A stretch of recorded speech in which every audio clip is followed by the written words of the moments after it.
عدالت کی کارروائی شروع کی جائے۔ کیس نمبر 1 حاضر ہوں۔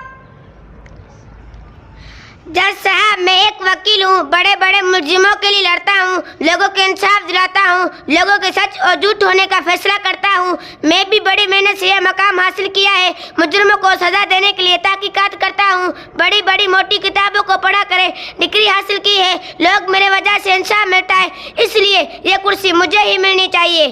Case process. کیس نمبر 2 حاضر ہوں۔ جج صاحب، میں ایک ڈاکٹر ہوں، انسانی زندگی کا محافظ، میری وجہ سے لوگوں کو شفا ملتی ہے، بہت سی بڑی بڑی بیماریاں ہیں، اگر میں نہ ہوتا تو انسان موت کے ور چڑھ جاتا، جیسے کینسر، ٹی بی وغیرہ سے میں نجات دلاتا ہوں۔ آج بھائی بھائی پر بھروسہ نہیں کرتا مگر مجھ پر کرتا ہے، میرے پاس آرام کے لیے وقت نہیں ہوتا، ہر وقت مریضوں کو دیکھنے کے لیے تیار رہنا پڑتا ہے، اس لیے یہ عزت کی کرسی مجھے ہی ملنی چاہیے۔ Case process. کیس نمبر 3 حاضر ہوں۔ جج صاحب، میں ایک انجینئر ہوں، پہلے زمانے میں لوگ جھپڑیوں رہ کر زندگی گزارتے تھے اور میرے آنے کے بعد لوگ اونچی اونچی عمارتیں بناتے ہیں اور میرے بنے ہوئے نقشوں پہ عالیشان محل بناتے ہیں، اور جب میں اتنی ہی مختصر زندگی کو عالیشان بنانے میں مددگار ثابت ہوں تو اس لیے عزت کی کرسی مجھے ہی ملنی چاہیے۔ Case process. کیس نمبر 4 حاضر ہوں۔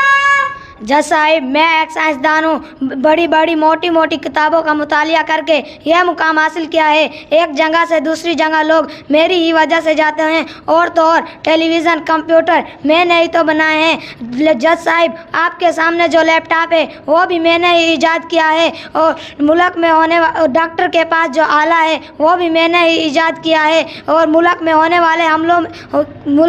والے حملوں سے جو حفاظت ہوتی ہے، میزائل ٹیکنالوجی سے سرحدوں کی حفاظت ہوتی ہے، لوگ طویل سے طویل سفر چند گھنٹوں میں طے کر رہے ہیں۔ جج صاحب، جب میں قابل دید کام سر انجام دیتا ہوں تو عزت کی کرسی مجھے ہی ملنی چاہیے۔ Case process. کیس نمبر 5 حاضر ہوں۔ پولیس ہوں، طرح طرح کے مجرموں اور دستہ گیروں کو پکڑتا ہوں، وطن کے لوگوں کی حفاظت کرتا ہوں، رات کو دعا کرتا ہوں۔ پولیس کی نوکری خطرے میں ہوتی ہے، لیکن میں پھر بھی وطن کے لوگوں کی حفاظت کرتا ہوں، مجھے رات کے لیے وقت نہیں ملتا، ایک طرف جاؤں تو دوسری طرف مثال، دوسری طرف جاؤں تو تیسری طرف مثال، ایک تو مجھے چھٹی نہیں ہوتی، بس اپنی جان وطن پر قربان کرنی پڑتی ہے، تو اس لیے میری آپ سے درخواست، عزت کی کرسی صرف مجھے ملنی چاہیے۔ Case process.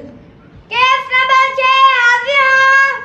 میں ایک کسان ہوں، صبح سویرے زمین پر جاتا ہوں، فصل لگاتا ہوں، میرے وجہ سے ان کا پیٹ بھرتا ہے، اگر میں نہ ہوتا تو یہ لوگ کہاں جاتے، کہاں سے اناج لاتے، ہم کسانوں کو تو بارش میں بھی کام کرنا پڑتا۔ یہ کالے کوٹ والے صاحب اور یہ انجینئر صاحب کہتے ہم نے موٹی موٹی کتاب پڑھی ہوئی ہے، یہ سکون سے کھانا کھا رہے ہیں، یہ ہمارے ہی وجہ سے، اس لیے عزت کی کرسی مجھے ہی ملنی چاہیے۔ Case process. کیس نمبر 7 حاضر ہوں۔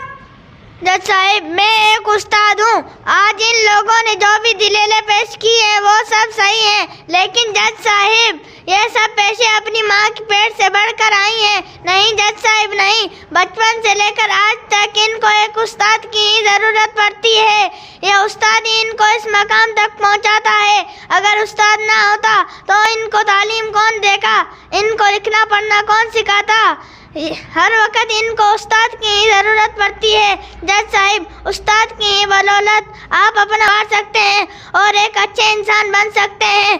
جج صاحب، آج آپ جس عہدے پر موجود ہو وہ بھی استاد کی ہی بدولت ہے، تو جج صاحب استاد بننی چاہیے۔ تمام ثبوتوں اور دلیلوں کے ساتھ عدالت یہ فیصلہ دیتی ہے کہ عزت کی کرسی استاد ہی کو ملنی چاہیے۔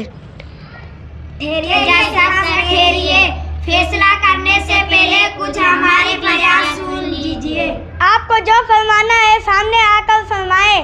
جج صاحب ٹھہریے، میں پوچھتا ہوں، ہم نے اپنی ارمانوں کی قربانی دے کر، اپنی جذبات کی قربانی دے کر کیا ان کے ارمانوں کو پورا نہیں کیا؟ والدین اپنی خوشیاں بیچ کر، نیندیں بیچ کر ان کو ڈاکٹر، انجینئر نہیں بنایا، بدلے میں کیا ملا؟ ایک پریشانی، ایک غربت، کیا ایسی اولاد کو پڑھاتے ہیں؟ جج صاحب آپ فیصلہ کیجیے۔